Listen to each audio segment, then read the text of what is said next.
Welcome to Westworld FM, a podcast about HBO's Westworld. My name is Alex. And my name is Nick. Today we will be discussing episode 5 of the show, titled Contrapasso. While we will not be discussing the next time on preview at the end of the show, we will be spoiling everything through episode 5 of the series, so please pause and go catch up if you're not current with the show.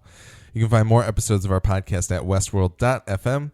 We're also Westworld FM on Twitter, and you can send feedback to westworldfm@gmail.com to tell us what you think of our show and share your thoughts on HBO's Westworld so we can read them on our show. Send us corrections, observations, or anything regarding Westworld or our podcast.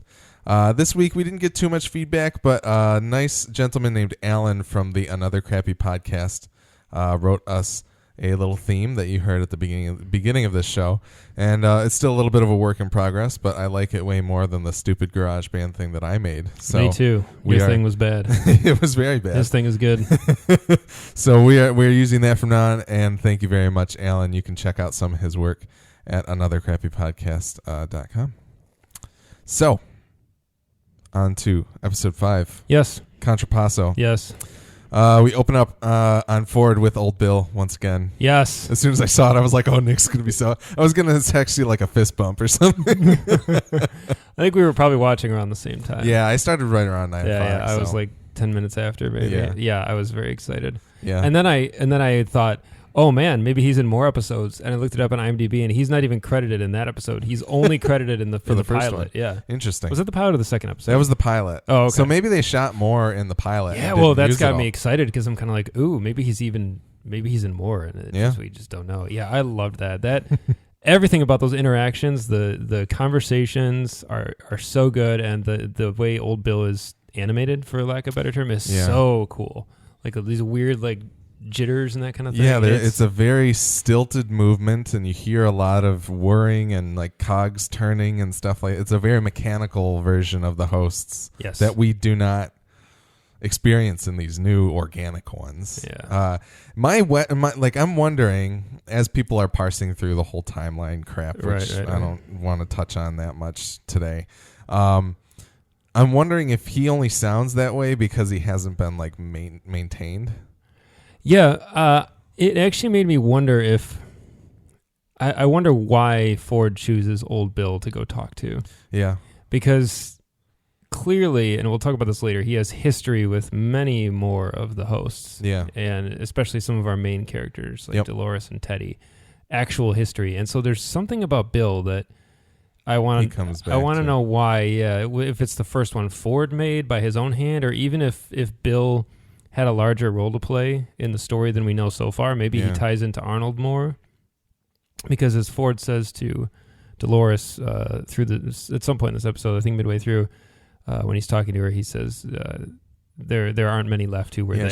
You're the only one left, and Bill presumably was around back then. So it's kind of cool. It's like he's a very nostalgic character, I think, based on the creation of himself, which I still think is probably him as a boy.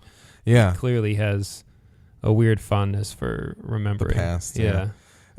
And another thing that I found really interesting before we move on from the point, old Bill, his responses kind of clearly show a limitation of programming. Yeah. Because I wish I wrote the dialogue down, but Anthony Hopkins or Ford mentions something about would you like to hear the saddest thing that I've ever seen? And he says something like, "I've seen a lot of." I've been in some shootouts in my day. It's great. It's like, well, that kind of fits, but and even the look on his face is kind of bemused the whole time. So he's holding his little shot glass like he's waiting for someone to finish a story, and then he just reacts. It's like, that's a real humdinger of a story.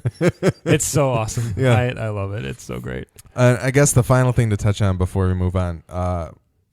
That saddest thing that Ford ever saw was his old greyhound that tore apart a cat. And then he said he talked about it. He said that he got the cat and tore it apart, and then he didn't know what to do with it. Yes. So there's been a few discussions of people going on. Who does that pertain to? Some people think it pertained to Dolores. Dolores is trying to find herself, and maybe ultimately when she gets it, what is she going to do with it? Other people were talking about the Man in Black as well. Obviously, he's on a real cannonball run of sorts to try and find his way to the maze. But then my first reaction to it was like maybe it was Arnold trying to create consciousness. And ultimately, once he gets there, he's like, okay, well, I did this. What do I do with it now? So I think there's a lot of readings into it, and I wonder what other people think as well. Did you have anything that you related it to in particular, or no? I immediately related it to The Dark Knight because the Joker has that dog exact chasing a car. Would know what to do with it when he got a hold of it, and that's pretty much exactly what Ford says. He didn't know what to do when he was done. Like he had attained this thing that he had quested after for so long, and now he didn't know what. I think that's a pretty universal thing. I think that's almost just a general statement on people, and particularly people who are as driven as these types are. People who have those goals, those crazy quests and those goals in mind, and are always striving. And when you finally do achieve the thing that you wanted most, do you find a new thing to try to achieve? Like, in a way, and I hate to come back to superhero movies as we so often do, but in a way it's kind of like the Tony Stark non-character arc that we keep getting in movies, where he has some goal that he wants to achieve to make up for something or to improve something, and then there's always like another one of those later. He's always trying. He finally might meet that goal, but then there's going to be another one, that kind of thing. Yeah. There's another character like that. It's right in the back of my mind. I can't quite put my finger on it. But another character calls them out and says, like, there's always going to be like, you're not going to stop. Yeah. And I like the idea that the goal maybe that some character we're connected to here is so great that once they achieve it, they won't know what they literally will. They'll have no purpose. Yeah. And there's another line that the Man in Black has about purpose. Yeah, how people on the outside, their lives are so cushy and they have everything handed to them, but they don't have purpose handed to them. Yep. But that's another conversation. For later. Anything between Ford and Old Bill is pure gold. Yeah. I want a whole episode of that. Just Old Bill grinning with a whiskey glass in his hand. Yes. I do want to know more. I mean, there's got to be... I guess there doesn't have to be. And that's kind of the... I was about to say there's got to be a reason. And I'm sure there is a reason, but I think that's kind of one of the pitfalls as a viewer with a show like this, where it seems like everything has meaning and maybe some things just are. And that's probably a little naive. The show's even told us that everything has meaning. Yeah, in a way. And that's probably in a way a little naive to say. But I don't know. It's scary when a show has this many good mysteries, and all of a sudden, like, everything I'm looking at, what's that? Who's that? Yeah, and the meaning could be something as small as like it was the first one that he made. Yeah, and there isn't a grander story behind it or anything. Yeah, I would just write it off if he had only been in the one episode. But now that he's kind of back, I'm curious as if we'll why. See more. Yeah, or if that exchange took place just before Bernard got there in the first episode, or what. Yeah. So we don't really know. Once again, chronology is totally suspect here. Yes. All right. The next scene, we've got Dolores in a sea of graves. Dolores is hearing voices once again, and she hears someone say, "Find me," and she says, "Show me how." While we're flashing back to the church, which I assume we've seen the burned steeple of, that Ford visited with the younger version of himself back in episode 2 or 3. Yes. And he looked at it with Bernard as well, didn't he? Yeah, and he took Bernard there as well. And then it turns out that she's outside Pariah with the gang, Logan. And I find it funny that I kept tending towards calling them the gang, and that made me laugh because it's Always Sunny. They call themselves. Oh, yeah. They'll start with the gang, and there's a McPoyle in there. Involved. But turns out in Pariah, we've got the military in town. Some of the park... Logan has a pretty good... There's a big exposition dump here by Logan where he describes that, they're getting further out into the further reaches of the park, and things back towards the center feel like they're designed by committee, but everything out here feels more like real and kind of just made to please the hardcore fans out there, essentially. But he talks about how his company is considering buying out Westworld, and he doesn't know of Arnold's name, but he knows that one of the founders committed suicide, supposedly. Yes. And that sent the park into a free fall. So there was a lot of information there. Did you have anything that you thought about that in particular? He mentions one of the two of them. He says it's hard. He can't get a name or a picture or anything. Is he talking about Arnold or Ford? I think he's talking about Arnold. Okay, I thought so too, and I saw some people online were taking it as he was talking about Ford. I don't think so. I think that's the idea of it, like, just as we've heard Ford say that Arnold was wiped off the map by the board. I think this illustrates that was effective. Yes, in a sense. Yeah, I figure that Ford's identity is known, especially if there's negotiations or something, preliminary talks of some sort of financial takeover, then I'm sure he's aware of Ford. And the one peculiarity about things here is that if he's able to know that there was a founder who killed themselves, why is Bernard blissfully unaware of that? Like, that's news to Bernard in episode 2 or 3, whenever that was. Which is, it just seems like a weird detail. I think it's almost more support in favor of the timeline theory. Yeah. That this feels like the park around the time. And again, like you said, you don't want to talk too much about it, but it's a fun thing to think about, and I can't not think about it. And I kind of took that. I was like, well, either. I kind of like to think the show is so well designed and written that Jonathan Nolan and Lisa Joy knew that people would come up with this theory, and they're having fun giving morsels in either direction, and we just don't know yet exactly what. Because there are a lot of people. I saw a lot of people online. This marks the first episode where I actually did a little bit of reading afterwards. To Reddit, Very, very, very little. But I was just reading like the post-episode discussion thread on Reddit, and some people were like, "This movie debunks it all," or "This." I'm sorry, not this movie. This episode, and I was like, "No, it doesn't." Yeah, well, that's the thing, is that there are many people who are like, "Oh, this disproves everything," and then somebody's like, "Oh, this proves everything," and it's so interesting that people are just falling on either side of this. I would say it doesn't absolutely prove anything, but nothing is disproven about the timeline theory in this episode. If anything, I think there's more support for it. But I think one of the details is that he does have a lot of knowledge of that, and it feels like it was a more recent event. I think because Westworld seems like in the Bernard timeline, it seems like it's prospering. Like it doesn't seem like there's any danger of losing it, unless there are. Although there is a lot, we are feeling heat from the board, from Cullen, about the narrative and everything like that. So there might be something there, but it's not an overstated, "Oh my God, the park is gonna." No, it feels more like standard angry, like dissatisfied board. Like, we're rich, we want to be richer. Yeah, like. Make Where's it better. Our profits? Improve it. Yeah, it doesn't feel like we're in dire straits. We need an overhaul now. Yeah.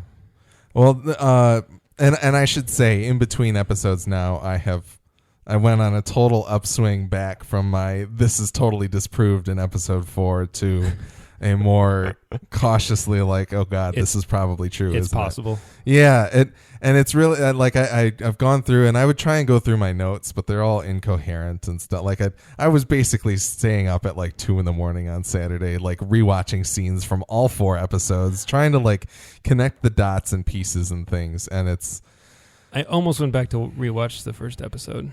I think the only thing that gets the only thing that I think I know about that timeline or that theory at this point is that I don't know that there is any way that they could satisfyingly tie that bow together, because I feel like there are a lot of instances, particularly there's one in this episode where we see Dolores sees, it's in this scene where Dolores sees this parade walk by and she sees herself in the parade. Mm-hmm. She walks into the parade and we hear Ford saying "May you have a deep and dreamless slumber," and then she faints.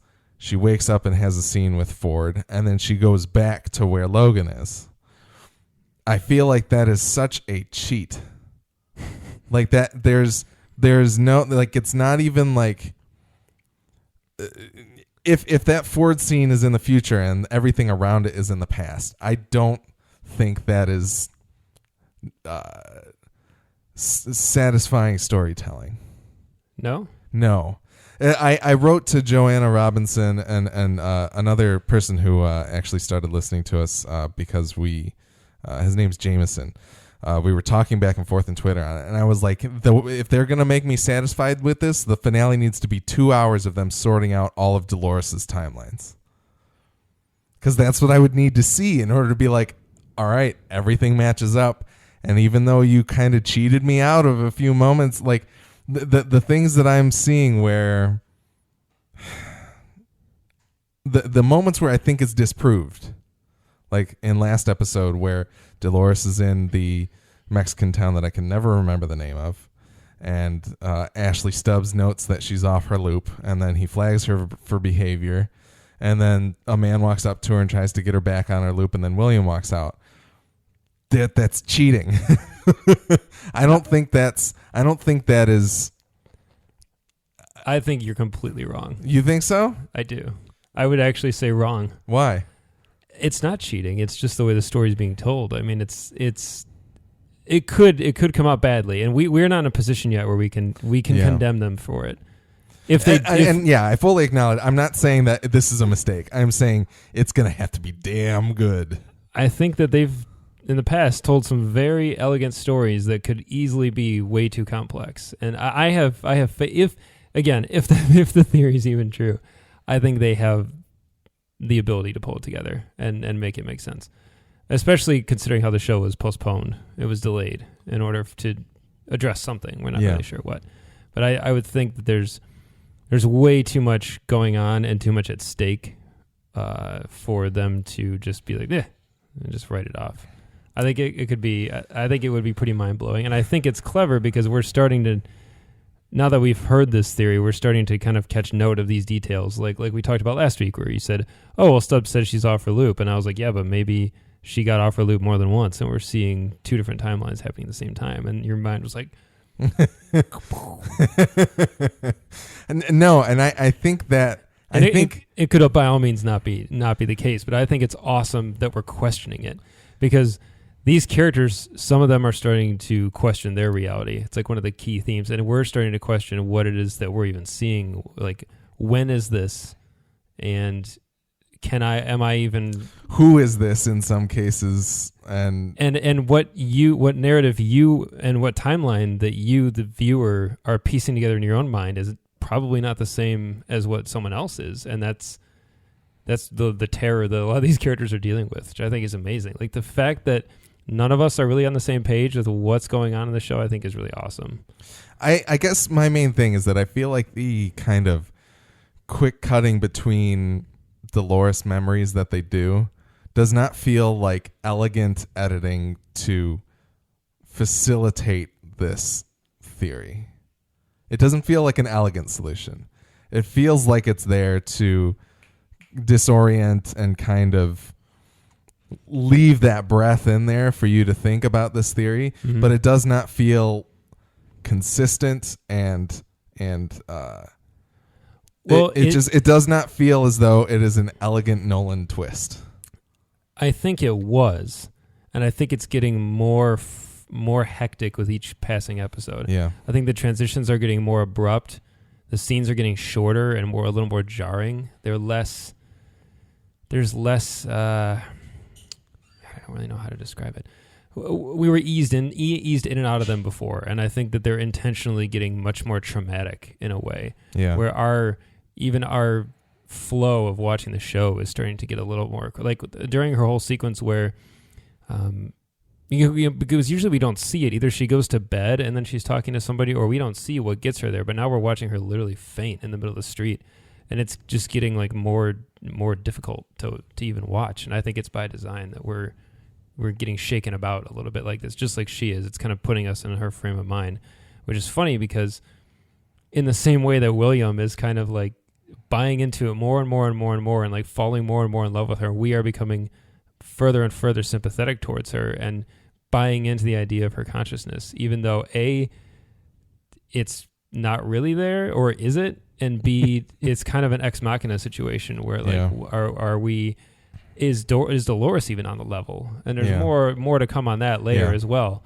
But I think it's great. Like I'm really into the fact that I can't necessarily get comfortable that each episode is increasingly making me. I think it's very fun right now. I'm just worried. I want to put my noted worry. That's fine. Towards and we'll see where it comes out in the end. Your noted worry. That's awesome. I think the whole parade sequence there was very, very. There's a lot of really disorienting imagery in this, and a lot of very like it kind of. This is a weird comparison, but again, back to video games. I hate levels in video games that take me into caves. This is like I hate that. Like any game where I'm like, oh, I have to go like dungeons. One thing like like any sort of Zelda dungeon, like a dungeon, but like caves for some reason they're always the worst levels. It's like some slog. They're boring to look at. You need some special thing to get through it. You can't just like, you can't see, and it's like really disorienting, and it's designed to turn you around and kind of put you in a weird place. And then when you get out, you have this amazing feeling of like, oh my God, back in fresh air, which is probably pretty cool that a video game could make me feel that. Yeah. Like, that sense of dread when I'm like, oh shit, another cave. Great. Now I'm going to stumble around in the dark and like waste my time. But that's kind of, I'm trying to think of some examples from games, but I really can't.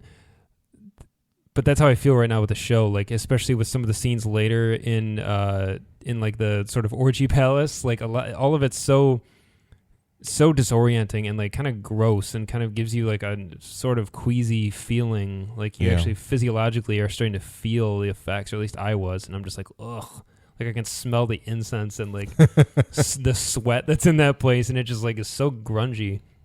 And I think it was really cool that we are getting more into this like alarming headspace with a lot of these characters where they are starting to realize that nothing is what it seems, and that they're starting to question everything. And that key question that keeps coming up over and over and over and over again, have you ever questioned your reality?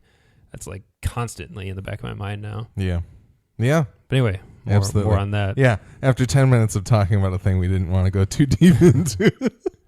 Well, it affects the show on a whole. Like, we're just talking about the way the show's cut now. Absolutely. So back at Pariah, basically, Logan gave us exposition dump about his company, and then we also learned that in Pariah there's the Army of New Virginia, also known as the Confederalos, ex-Confederates that refused to surrender after the war. And Logan notes that they're key to the game of war, which sounds like some sort of end game that Logan is aware of. In the next scene, we cut to Lawrence with the Man in Black on the road with Teddy. The Man in Black notes in this he has a conversation with Teddy, and he says something with Lawrence. And he says, an old friend of me said there's a path for everyone. I think he's referring to Dolores in that case. And he notes that he enjoys Lawrence because there's not a man in the world that would take the tone with me that you do. Yeah. Which I thought was great. And there's the Man in Black is so powerful at his foundation that we know he has, that there's nobody that will give him any kind of crap, but Lawrence will do it because he's Lawrence.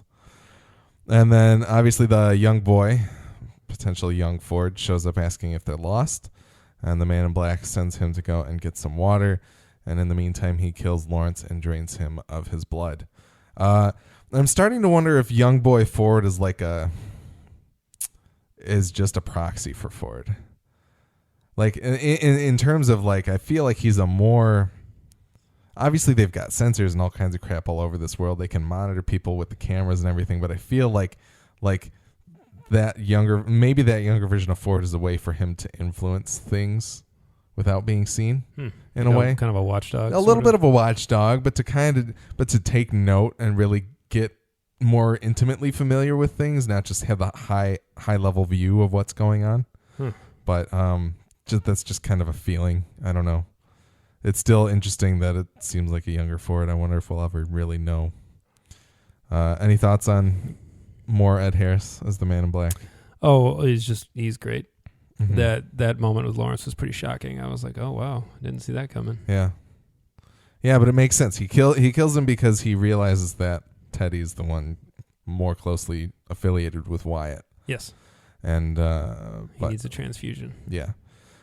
So then we cut back to the body shop. We see Maeve getting repaired once again, and one of the body shop workers, we later learn that his name is Felix. He notices that Maeve was maybe looking for something in that incision in her side when she found the bullet. Mm-hmm. But his idiot of a partner just blows him off and tries to freak him out and all that kind of stuff. But then also Felix has a dead bird that he's working on coding, which I thought was interesting. We can come back to that again later. But then we cut back to the Man in Black reviving Teddy. He uses Lawrence's blood to do so.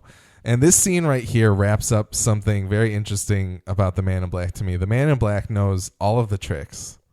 He's like, not only does he know that like I can just take anybody's blood and throw it into these guys and get them working again, or kind of revive them and keep them going, because he keeps that, like he had a bunch of Kissy's blood that he drained out of Kissy earlier on, that he used that same little satchel to do it with. Mm-hmm. So it seems like this is a tactic that he's used before many times.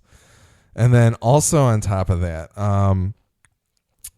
he uses Dolores. He mentions Dolores as being captured by Wyatt in order to motivate Teddy.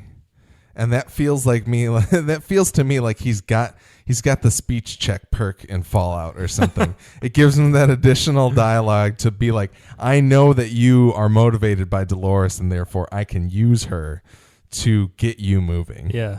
Which I just thought was fantastic. That was very good. It's a very cool moment. And it was almost like the speech check of like, you have like 80% success chance. Because even though he doesn't seem sure.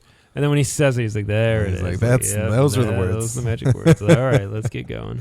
But we also get a little bit here where he talks about dismembering one of the older hosts that had a million perfect pieces, but yet they've switched over to these organic, more humanity driven hosts.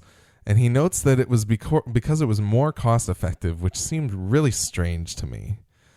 Like, I don't understand. This is in a time that we don't really know where technology has gone in terms of organic 3D printing or anything like that. Obviously, there's a big suspension of disbelief there.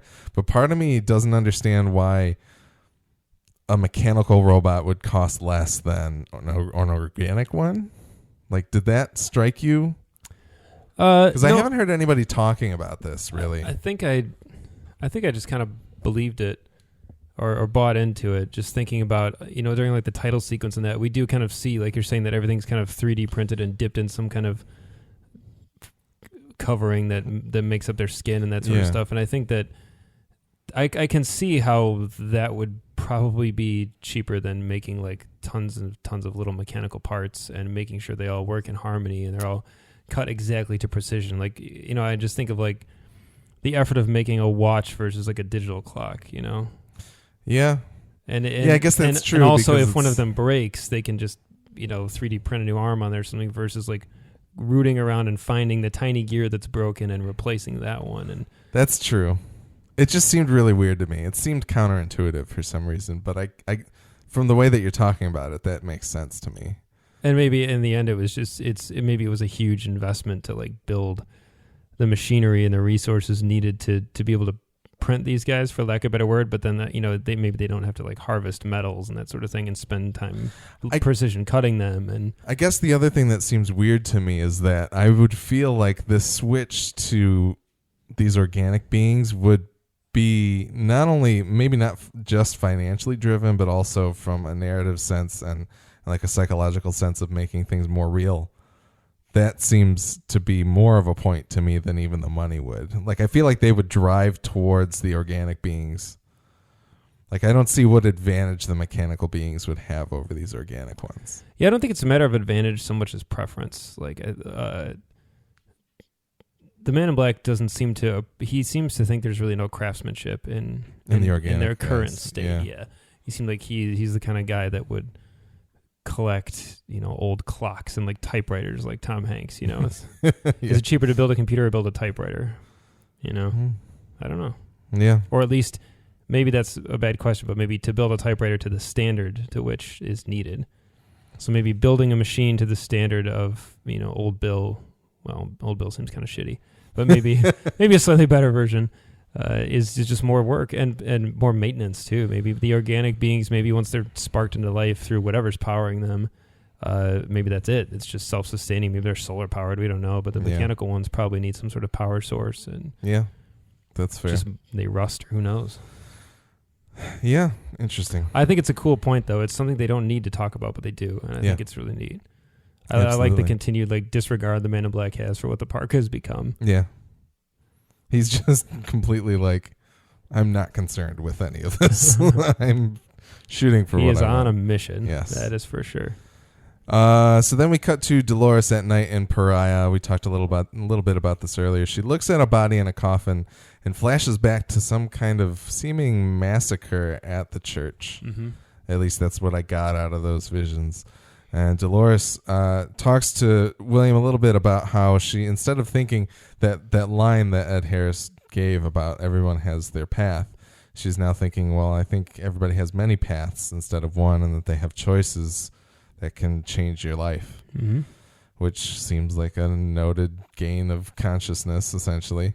And then William mentions that the real world to her, and Dolores takes note of it while William says something to her to the effect of, I thought you weren't supposed to notice things like that. And she's like, why not? But then the Day of the Dead parade comes into town, and Logan notes that he wants to go to a brothel. William protests because of Dolores. Logan calls her a doll, but William asks him not to talk like that because he thinks she's understanding him more than he realizes. So Logan seems to be aware of this consciousness. Maybe not aware that it's not something that all of them can do, but he thinks maybe they get more than we know they get. And then finally, Dolores sees herself in the parade, chases after herself until she gets commanded to sleep by Ford. Any thoughts there? We kind of covered most of it, a little bit. I think it could be, to go super briefly back to what we were saying earlier, I think that the audio of her being commanded to sleep by Ford is taking place in the scene in like the clean room area, and I think maybe she's just fainting at the parade because of some sort of bug. I don't think the voice we're hearing is necessarily corresponding to that scene. If we're going to subscribe to this theory, I feel like Ford, I don't feel like there's any reason to put her to sleep like that if she's in the clean room. Do you know what I mean? Yeah, I don't know. It's like she's being removed from somewhere, but maybe it's not actually being removed from that parade. And this is the big thing, without us understanding how or when these interviews are taking place, it's really impossible to say. I saw someone float the theory that there's two of them. There's a copy in storage to do like diagnostics and that sort of stuff. And I'm like, if that's the case, I don't really dig that. I don't know. There have been some people theorizing that there are like wireless uplinks in some terms. Exactly. Even there are some people thinking that there's not even like a second copy, that they are just directly wiring, like Bernard is wiring into her brain to talk to her while she's out in the field. So the version of them sitting opposite them is not really even there? Not even necessarily there. Or even that conversation isn't necessarily taking place in the room. It's just Bernard at a desk with a computer and a microphone. That's what some people are kind of thinking. I wouldn't be satisfied with that. I wouldn't be satisfied either. But then there's other people that are like, well, it seems like there's a physical element there in that room, so maybe there's a copy. I don't necessarily believe in any of those. Well, it seems like, too, a lot of the time Bernard has been interviewing them. It's been for diagnostic purposes, and you would think you would need to be looking them in the eye to make sure everything's up to snuff. And that's kind of the thing, like we see in those same offices where the stray got brought in after his head got beaten, and clearly that's a physical copy of the stray. Like, why would that is the one that was out there. That's true. That seems to I thought it was interesting in this scene because Dolores has, I think in the entire series so far, has always been clothed when she's talking to people. I don't think she's been naked yet. She was naked in the pilot. She was? Yep. She's naked in the first scene. We don't necessarily know who she's talking to at that point. She's also naked when she's talking to Ashley at the end of that episode. Is she? Okay. Yeah. I couldn't remember. I thought... Okay. She's always clothed when she's talking to Bernard. To Bernard, yeah. Which has some people theorizing that's why Bernard is maybe Arnold. Like there are rumors that any one-on-one conversation between Bernard and Dolores is actually Arnold and Dolores back when Arnold was alive. So why would we be seeing Bernard? I guess is the why Bernard or Arnold? Why are we seeing Bernard like visually? Because some people theorize that Bernard is actually a copy of Arnold. Oh, like a physical clone almost. Interesting. But we've seen a picture of Arnold though, haven't we? The theory here, this was from Joanna Robinson. She wrote it up last night. The theory here is that just like Dolores looking at the picture from Lewis Hertham, Peter Abernathy, says that she doesn't see anything. Maybe Bernard is programmed to see something different in that photo. Oh, it is him looking at the photo, isn't it? Yes. That is a really cool theory, and I like it supports why he's seeing where the consciousness goes and all that sort of thing. Yeah. So it's that stuff there it adds another brick to that wall of like, this has to maybe be true. But the way that she's writing it all up, she very interestingly went and watched The Prestige this past week to kind of look into how the Nolan switch and double switches happen, to kind of layer in the okay, let's say all of this is true. What other twist could they be hiding in terms of what's actually going on? And that's her guess. It actually ties really heavily into The Prestige, the whole idea, the whole misdirection and everything. Yep, absolutely. It's going to give you an answer that's satisfying enough to turn away from the real illusion that's happening. Yep. Huh. That is interesting. Is that another thing you wish I didn't tell you? No, that's fair. I mean, the timeline thing is what blows it all wide open and leaves everything up to...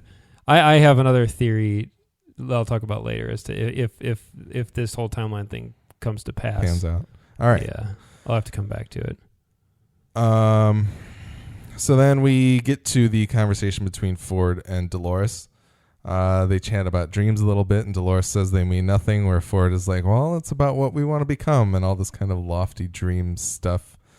Ford talks about how his father told him to be satisfied with his lot in life, and that the world owed him nothing, and then he says, so I made my own world, which I thought was That is good. It's a badass line for Ford to say. And then Ford is asking her if she remembers him at all, and she can't remember him. And she says that she can't remember Arnold when he asks about Arnold. He mentions that Arnold created Dolores. And he has this very interesting line that I noted. He says, your mind is a walled garden. Even death cannot reach the flowers blooming there. In terms of the way that you work is not... the way that the data is being written in their minds, it's still accessible to them even after a wipe, is kind of what he's mentioning. Yeah. Which I find interesting because I noted in our primer of this podcast that in the movie, they even talk about how they don't understand how the hosts work. Yeah. And I thought that kind of harkens back to it of Ford is like, I can't figure out how your mind is operating this way, which I think is... he's the man that created it all. How does he not know? Co-created. Anyway. Co-created, exactly. So maybe Arnold was working on a different level. Yeah, it sounds like it. It seems like Arnold. Which plays into your theory of old Bill being Ford's first one, but Dolores is all shitty. And then Dolores lies about the voices in her head and says that she hasn't been in contact with Arnold in 34 years, 42 days, and 7 hours, which happens to be the day that he died, and no records of any contact since. And Ford asked her what the last thing that he said to her. She says, he told me I was going to help him to destroy this place. Any thoughts so far? There's a few other points in the so then Ford notes, there's no one else left who is there and no one who understands as we understand, which is the line that you spoke about a little bit earlier.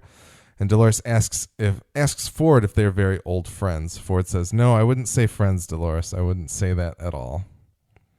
Which seemed very disconcerting. He's, despite being a man in charge of it all, for some reason he lets this antagonist to him, or this person that he seemingly views as an antagonist, still roam. There's a real disdain. Yeah, which is why I asked if she'd been naked previously, because it felt very jarring to me. I was like, Ford will not sit and eat. Strips her down and kind of puts her in this somewhat humiliating position when we've seen her clothed in the past, or treated with a little more. I don't think it's been since the pilot that we've seen her naked. Yeah, I'm sure you're. Now that you're mentioning it, I'm sure you're right. But I just thought that was interesting that Ford is very careful about treating them as creations. Yeah. And then the final note here, Ford leaves the room, but then we hear Dolores say he doesn't know. I didn't tell him anything. So this seemingly kind of confirms that she's maybe talking to Arnold. Or something within her. Certainly. Or something acting as Arnold. Or, something within her. Something programmed in her to seem like somebody else. And isn't there something about that in the second episode? Or what's the term? The bicameral mind? Yes. Yeah. Yeah, it seemed like, and maybe the bicameral mind programming that Arnold tried is still in her somewhere, and she's accessing it because it's in that walled garden that Ford spoke of. I'm curious why Ford keeps her around if she bothers him so much. I think that's interesting. If it's one of those things where like he just can't help it, and there's a little bit more of that to come later in this episode, but it's kind of that thing where like supervillains can't help a monologue. Like it's part of your ego and who you are, and he just has to keep Dolores around because it's to scrap her and throw her in the incinerator wouldn't be solving the problem. Yeah. Anyway, the Dolores talking to herself or to someone within her was really interesting and like kind of blew my eyes actually widened, and I was like, oh shit, and I don't even want to talk about it anymore because there's no other stepping stone for me to stand on. Yeah. Like I turned onto a different road and it ended already, and I'm like, shit. I gotta hack my way through these bushes or just wait for the path to become more clear. Yeah. Yeah, no, that was a very interesting scene. Yeah. Then we cut to Felix programming the bird. He brings the bird back to life, but it starts glitching, and then his douchey partner walks in and notices the bird and ends up grabbing it, but gets pecked by it or something, bitten by it, whatever happens.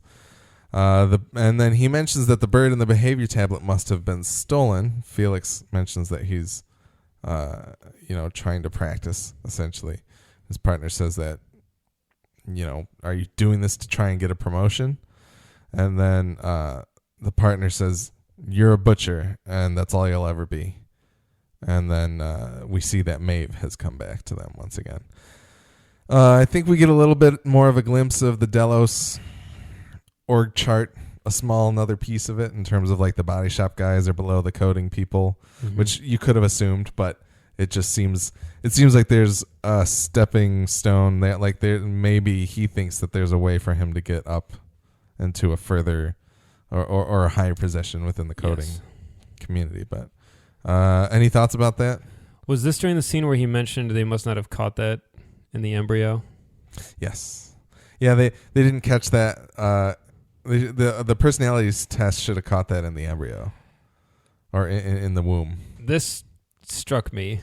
There have been people saying things about that, and it struck me that way too when I watched it the first time. Of like, man, they're doing personality like are we in that dystopian Giver type future? I think it was the Giver or something like that. Where have you seen Gattaca before? I have not. And I really should, but I haven't. You definitely should. Yeah. You should anyway, but it would be really helpful right now. Yeah.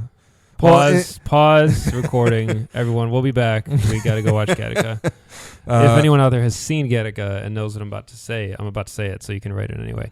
One of the main themes of Gattaca is the idea that you can have your children genetically sort of engineered, designed by before birth, so they can choose a lot of traits about them, and they can choose how to treat their DNA so they'll come out a certain way. Yeah.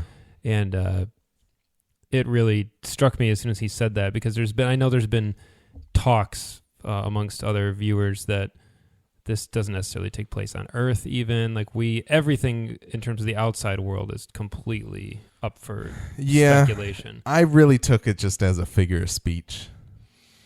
To me, it just seemed like a oh man, you should have been weeded out at the first stage. Well, that's the way that I took it. There was part of me at first that wanted to be like, oh, they're doing personality tests in the womb, man. That's crazy stuff. We're way far in the future. Well, maybe not even in the womb, but I think that there's something to be said for the contrasting personalities of these two guys. One is clearly designed to be a butcher, and the other one has higher aspirations. And I think, the other guy, the other butcher that we run into, or he's among the body shop guys that we run into later in the episode. He's the same kind of primitive type of guy. And the one who Elsie comes and talks to. Yes, yeah. And I think that Destin, sure.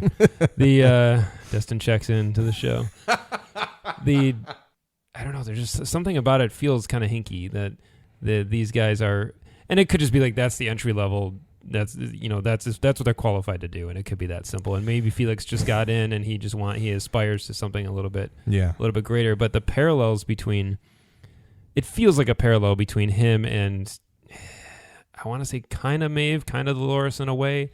Like, Felix wants to be something that he's not designed, for lack of a better term, to do. He has a job, he has a role, but he wants to do something different, and he's working on breaking out.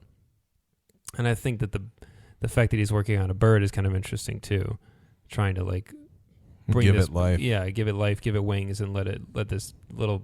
I mean, birds are always associated with being caged and being confined. And this thing, the scene at the end when he gets it flying around is pretty cool. And you're like, oh wow, he's done it. But Felix feels like he's kind of supposed to be an analog to some of these hosts that they're trying to break out and do something different. Dolores, I guess, in particular. It harkens back to Ford's dog tearing apart the cat too. Yeah. In the sense of maybe he'll get to the coding place and then be so ill-equipped or not know what to do, or maybe he'll have a new goal or something like that. Or he won't be able to handle the dealing with the humanity that's going to be looking him in the eye. He's not. Yeah. He's used to treating them like car parts. Yep. And that's why Maeve is so shocking to him. And the other guy can just pawn. He's like, whatever. You made a mistake. It's cool. Yeah. And he's just like, he's caught a glimpse of the fear and that sort of thing. Anyway. Yeah. No, it's interesting. The personality test comment did throw me a bit, but I don't know.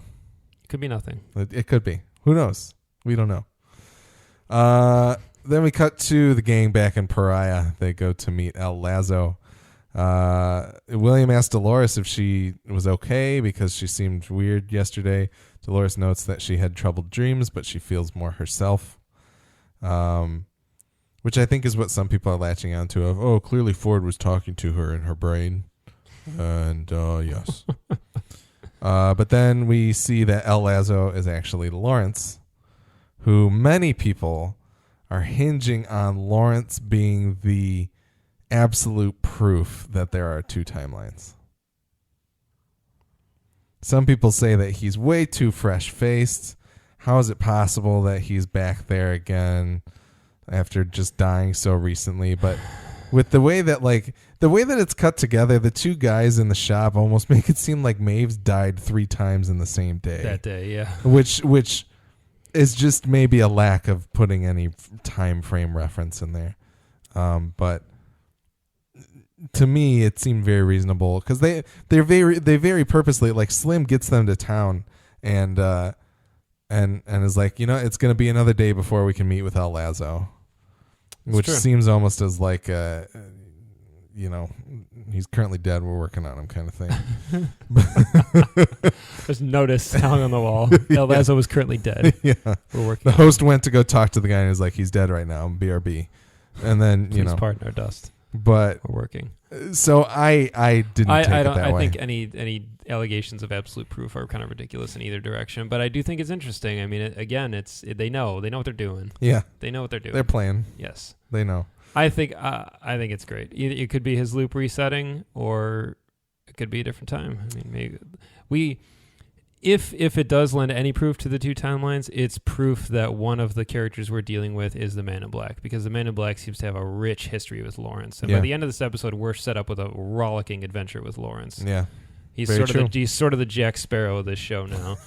And William is Will Turner, and we're about to have a swashbuckling good time on a train. It's great. Yeah. Logan threatens El Lazo to meet the Confederados. That doesn't work very well. But then Dolores tries to appeal to Lawrence and talks about kind of she knows what it's like to be called after for something or to want something. And Lawrence calls her a lunatic, which I thought was an interesting note as we had that conversation between Ford and Bernard earlier in the season. Mm-hmm. But then he also notes that the Confederados are also lunatics.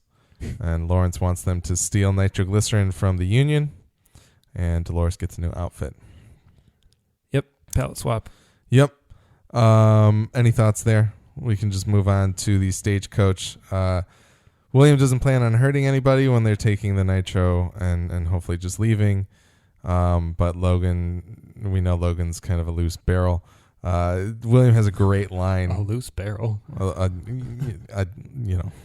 Yeah. He's got a screw loose, and he's a what's that term? Loose cannon. Loose cannon, yeah. He's a classic loose barrel. It's Monday night. It's been a long day. Yeah, it has. Happy Halloween, everybody. Yes. But we see William kind of very politely dealing with these people. He's like, if you get down, we won't shoot you. Thank you for your for complying with me, that kind of thing. Logan's a dick to one of the guys and starts kicking the crap out of him, but then the man starts fighting back, which leads to a train wreck of a situation. Slim shoots a guy, then dies. William ends up killing all the rest of them as Logan is being choked out by one of them against the wagon wheel. And yeah, I one of my notes here is just, this is Logan's jam. Yes. Logan loves this crap. Yep. And yeah, the host choking him was it wasn't alarming to me. Like I assumed that it could happen because we know that they can be hurt. They just can't be killed. But I found it interesting that like the Samaritan reflex that we've kind of spoken about in the past didn't like kick in for Dolores to shoot him or something like that. It's true. Who knows? And then the Nitro gets back to Pariah with the gang. Lawrence shows it to the Confederados and then offers everybody a night of celebration. And Logan convinces the captain of the Confederados to join them. So this next scene has maybe a whole slew of issues of being the whole orgy kind of thing, which we can get into. I felt and this isn't even from like a social justice warrior standpoint. I felt as though the golden prostitutes were just a complete that would have pulled me out of Westworld. Because that doesn't feel like something that would have happened at that time. I don't know. I wasn't alive in the 1800s. I never have been to the Old West. But it just seemed like a very weird note. You know? Yeah, I think, Westworld's not, I don't think it ever claims to be reality.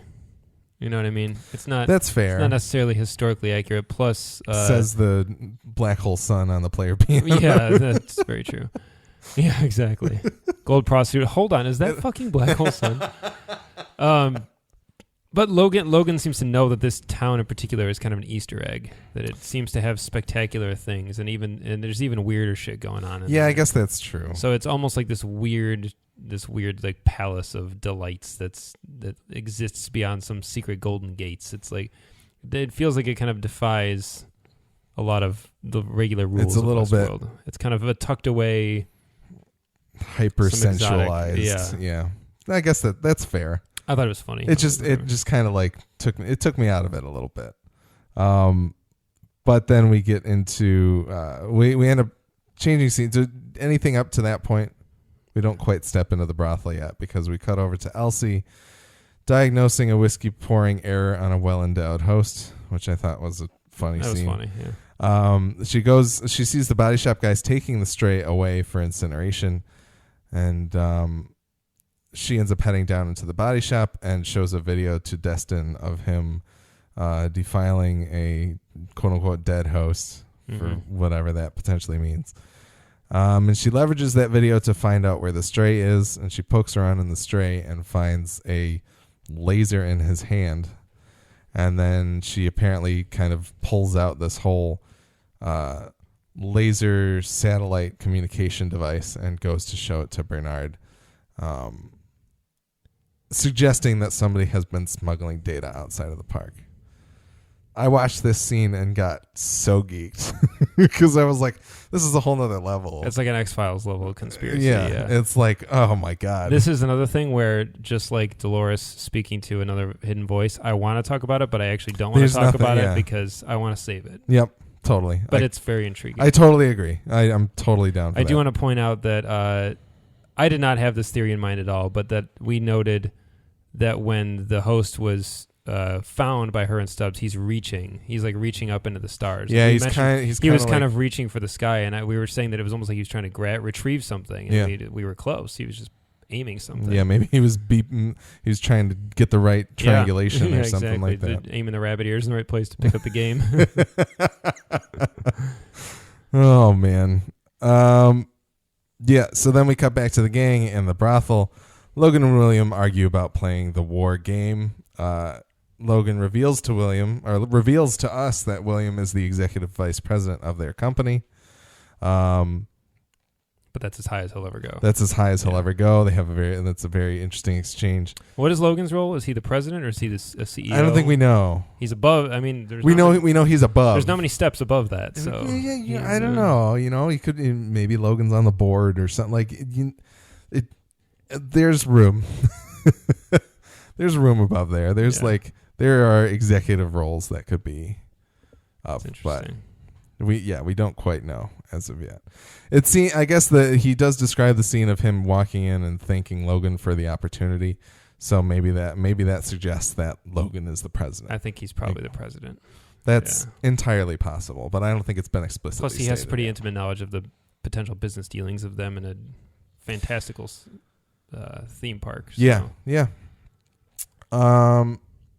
Here's where I'll wedge in what I was going to say earlier. If the timeline theory comes to pass, I think that Logan is the Man in Black more than William. There have been people saying that. And this episode seemed to really further that thought for me. And I don't know. I like the idea that the Man in Black is either one of these guys. I could see it going either way. I like the idea that he was once really mystified by it, that William, the kind of starry-eyed kid comes in and he becomes very cynical. But Logan feels like he is way more in line with the Man in Black than, especially because William really seems to genuinely have this. The Man in Black shows zero affection towards Dolores ever. Nothing. Not even he treats her almost like a kind of old, like the way he jokingly calls her a friend and that kind of thing. It just, he's showing a lot of shades of Logan, and I never thought of it before. And so now I don't know if it's so obvious because they're both black suit wearing guys that I was supposed to think that, but I didn't. I don't know. But there's a lot in this episode that really feels like that Logan was probably. Yeah. If he's either of them, that's how it feels to me. There's no clear. I like the argument that people are putting forth of people get old, but nothing turns you into Ed Harris, which I think is a wonderful point to make, but it's irrelevant because we're talking about a TV show. Nothing turns you into Ed Harris. Yeah. If you're lucky, you turn into Ed Harris. Yeah, exactly. If you won if you were Gattaca, then you turn into Ed Harris. But I think most people are latching on to the idea of that character, the character arc of being William and going to the Man in Black. They think that's more satisfying, and therefore that's what they're supposing at the moment. They think that would be more satisfying, but I think at the moment, I think Logan makes more sense. I think it makes more sense, but it also does not give us a beautiful character arc necessarily. We don't know yet because we don't know the Man in Black's ends. That's true. But that's true. I don't think I need a character arc from the Man in Black. I kind of said that way early on in our show that I was like, I don't necessarily need him to be humanized, and I don't need to feel sympathetic towards him necessarily. And maybe not, but I also feel like we've kind of gotten a little bit of that. He's clearly got this foundation that helps people, and on the outside, he's this well-respected man, and I don't know. And the way that he remarks that it's his vacation, I feel like it's the only time that he gets to be horrible. I feel like he doesn't necessarily treat people terribly in the real world. Kind of like Logan, though. William does say. Yeah, how come you turn it? Yeah, that's true. You're right. So it could go either way. I don't know. It's cool. Anyway, yeah, totally. Moving on. William turns to look at Dolores, but it turns out that she ran off to go see a fortune teller with tarot cards. She flips over a card that has the sign with the maze on it, and creepy. She sits. What? Creepy. Yes, very creepy. She sits across the table from a clone of herself, and they kind of talk, and then she pulls at this thread in her wrist and starts to unravel, quote unquote. I'll note some people thought that maybe that meant that she was maybe that's her flashing back to the past when she was a mechanical being, right? Yeah, and actually literally unraveling, but. Who knows? Yeah, they did. I mean, Stubbs does say she's been put back together and repaired and fixed up and worked on so many times. Yeah. She could have been upgraded. Who knows? Totally. Maybe she's kind of a hybrid of both. Yeah. I don't really know. Yeah, and that's why I brought up that point about Old Bill in terms of is his herky jerkiness and all the noises he makes due to kind of being in disrepair or not being maintained properly. Because we haven't heard any of that out of any of the people in Logan Williams' potential time frame. So then we see Dolores run away. She notes that Lawrence is stealing the nitro and pumping it into cadavers. and replacing that with tequila. Dolores tells this to William. He talks about the park's mission or sick game to strip them down to something raw. And Dolores tells William that this is real and there's a voice inside of her telling her what to do and that she needs him.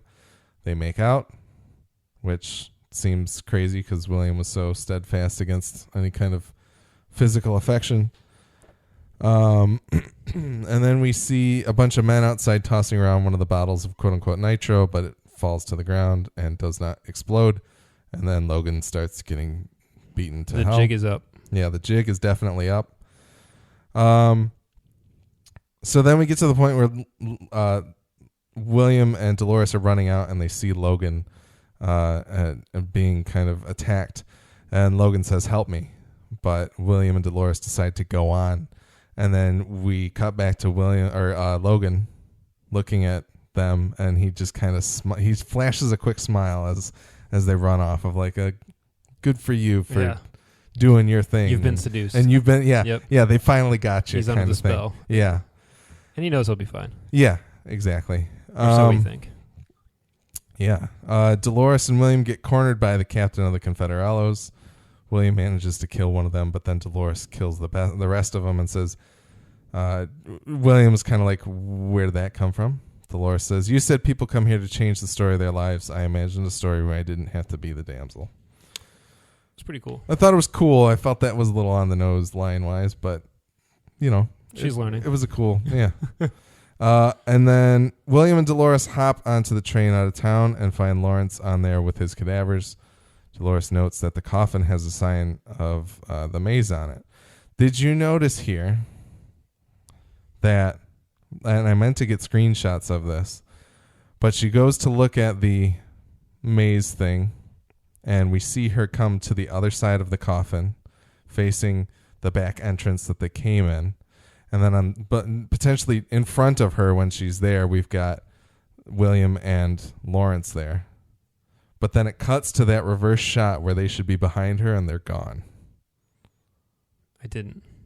I'll have to show it to you and then that's when she says, "I'm coming," supposedly to the man that told her to find him. Oh, yeah, I did. Yeah.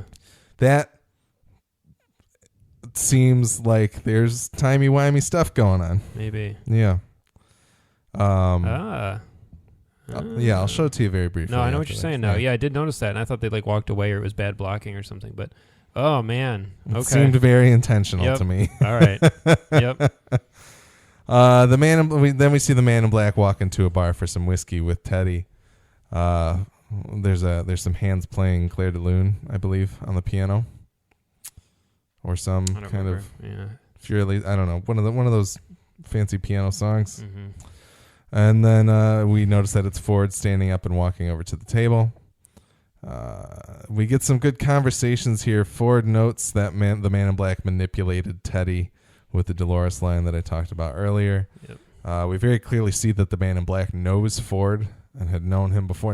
At least knows that he's the founder of the park. Seems like they've had some interaction before, potentially. Oh, yeah. The man in black notes that he felt the place was missing a real villain, and that's why he kind of acts the way that he does in the place. But then Ford notes that his urgency betrays the anxiety in the man in black, which is that's another thing people are thinking the William is the man in black kind of thing, of like the anxiousness that Ford senses beneath the man in black is maybe something that you would see more in a William than you would in a Logan. But again, just postulation.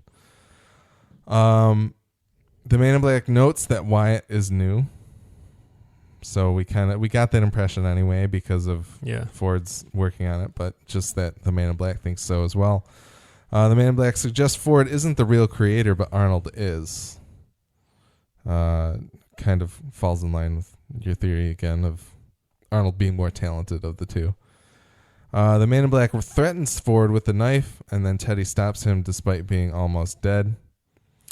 And then Ford kind of denies the fact that the man in black's like, are you trying to slow me down? He says, nope, quite the contrary.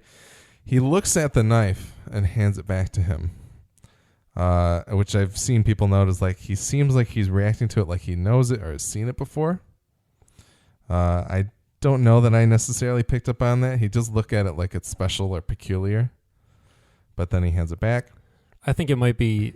I did notice that as well, and the way the Man in Black handles that knife, and we've seen him use it so many times that it seems like something that he's probably carried with him into the park, or he always picks that one, or it's somehow his. I mean, I think that. Or that I would say without a doubt now, Stubbs was intentionally pointing out the Man in Black, saying he is someone important who can do whatever he wants. Yeah. It seems like he has nearly unlimited access to the park with how well he knows it, and that he...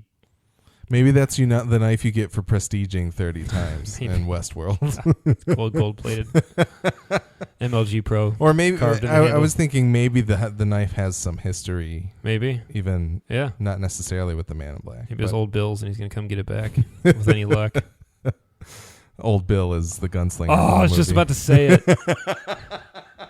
No, he's a hero. Yeah, that's true. He just wants that drink and have a good time. Listen to stories. Ford says to Teddy, "Mr. Flood, we must look back and smile at perils past, mustn't we?" And then Teddy kind of springs back to life. He's rejuvenated.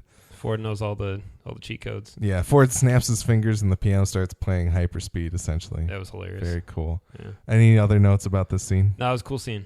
Yeah, absolutely. I'm excited for the Teddy Man in Black dynamic. Yes. And then finally we get to the body shop. Felix finally resurrects the bird in actual function, but then the bird goes and lands on Maeve's finger. She's clearly awake. And Maeve says, "Hello, Felix. It's time for you and I to have a chat." I love that she knows his name before we really do. Yeah. That's awesome. She's probably picked it up. Yeah. Just an errand, just listening. And I did want to note that upon my rewatching in the past couple days that I've been doing, I think it's... and they argued about it a little bit in this episode, but I think Felix must have actually put her to sleep because she talks about in that episode when she actually woke up and saw everything, she talks to Clementine about how when she has nightmares, she counts to 3 and it wakes her up. Mm-hmm. And we see her flashing back to the Man in Black coming to kill her. Yeah. And she does the 1, 2, 3 and wakes up on the table in the body shop. So I think she has the ability to wake herself up. Yeah. Which is crazy. Yeah. And that explains this kind of interaction here. So overall, it's almost like the phenomenon of when you're dreaming, but you know you're dreaming. Yep. Yeah. Totally. And the other thing I wanted to say to the effect of talking about William being more in line to be the Man in Black because of the anxiety. Yeah. I think that the other side of the coin could be easily possible as well, where Logan has a deep and underlying anxiety and insecurity, and his bravado. That's why and his is just a defense mechanism, sort of, or absolutely. A way of, I can't wait to see how it pans out. I hope this theory is true now. I mean, I love the idea of witnessing two different. The idea that not only are we watching two timelines separated by potentially 30 years, but the fact that these events are.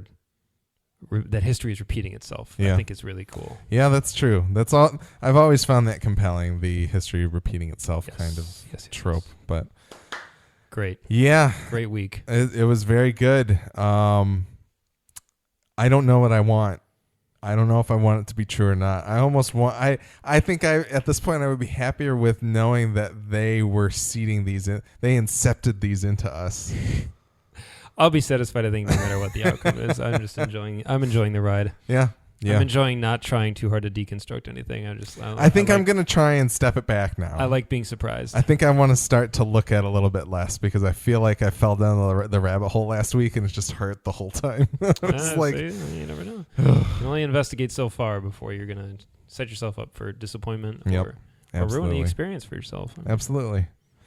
Once again, you can find more episodes of our podcast on westworld.fm. We're also on iTunes, Stitcher Radio, Google Play Music. We're on TuneIn Radio. We're also on Satchel Player, so please check us out in all those places. We're also Westworld FM on Twitter, and you can email us at westworldfm@gmail.com to tell us what you think of our show and your thoughts on HBO's Westworld so we can read them on our show. Send us corrections, observations, or anything regarding Westworld or our podcast. I wanted to note, iTunes does have a Westworld for Westworld fans collection, but we are not a part of it, and I would really love to have us be a part of it. So please tweet at iTunes Podcasts and let them know that you want Westworld FM in that collection, and hopefully they'll listen to the fans. And then MidwestPodcastNetwork.com has all of our other shows on the network, so please go there to check them out. And that's it for this week. We're excited for the next episode, and we'll have another episode of our podcast out after that. But until then, may you rest and have a deep and dreamless slumber.